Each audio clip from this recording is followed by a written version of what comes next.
Hello there guys, and welcome to another edition of Star Wars Comics, where today we journey to Tatooine, the sand planet that the Skywalkers couldn't wait to leave. But this time, however, Luke's path brought him back to his old home. What he didn't know was that at the same time, a certain bounty hunter was already searching for him. Let us embark on this journey together, my friends, and if you enjoyed this video, please leave a like and a comment down below. It helps out the channel a lot and makes it better by me knowing what content do you want to see in the future. The sons of Tatooine are bearing down on Luke Skywalker. He was determined to find his way to becoming a Jedi. He proceeded to Kenobi's hut. During this time, Boba Fett was around. Someone knows who he is. Someone on Tatooine knows his name. I want that name.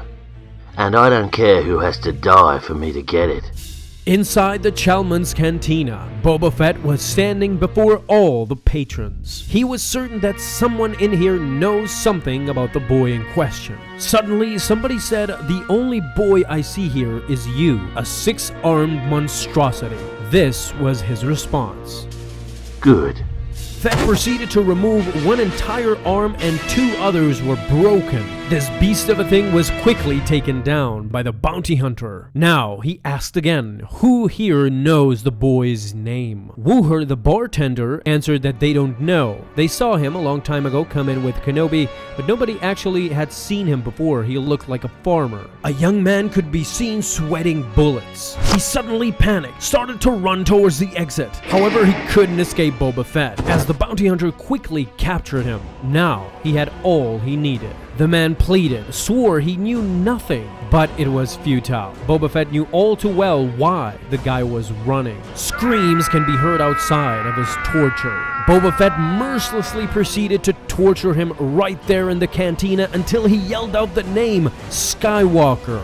His name was Luke Skywalker, a moisture farmer that lived with his aunt and uncle. The guy proceeded to tell him everything he wanted to know, just so that Boba Fett would finally let him go. He couldn't handle the torture anymore. And just as it seemed as Boba was about to let him go, he killed him right there on the spot, exiting the cantina as everyone around him stood in fear. Now Luke slowly was approaching Obi-Wan's hut. He had no clue what he could find, but whatever it is, there was something left for him more that could teach him the ways of the Force. Right at that time, a Tusken Raider appears, proceeds to attack Luke as he ignites his lightsaber and defends against this attacker. But when he sees Obi-Wan's hut, it was crawling with sand people. They not only had discovered the hut, but they knew that it was abandoned. Luke and R2 together attacked the sand people, with the sole purpose of removing them from Obi-Wan's house. With luck, he didn't really have to kill any. The sand people this time were easily startled as they ran, and now the path was clear for Luke to enter. He turned off his lightsaber.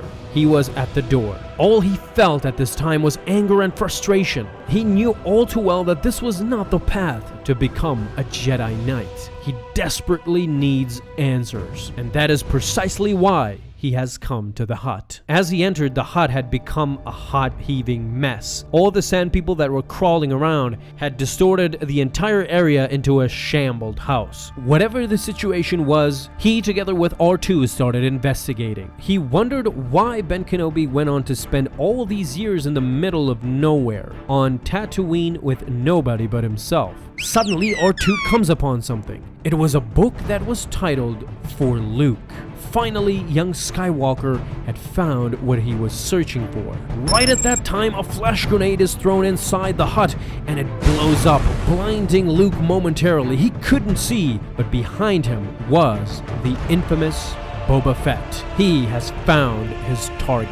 So it is right here where the issue ends, my friends, and for time purposes, I'm going to end it right now, but if you want me to continue this series into the next video tomorrow, feel free to let me know down below in the comments. If you enjoyed this, I would be happy to continue. But I gotta say, it is surreal to see how low and evil Boba Fett fell in this comic issue. I mean, torturing what looked like a pretty young man in the middle of the cantina. Cantina, surrounded by everyone. Everyone is watching you torture this poor kid. It is pretty psychotic, to be honest, and I am very much interested to see where canon does proceed with Boba Fett's character as of right now.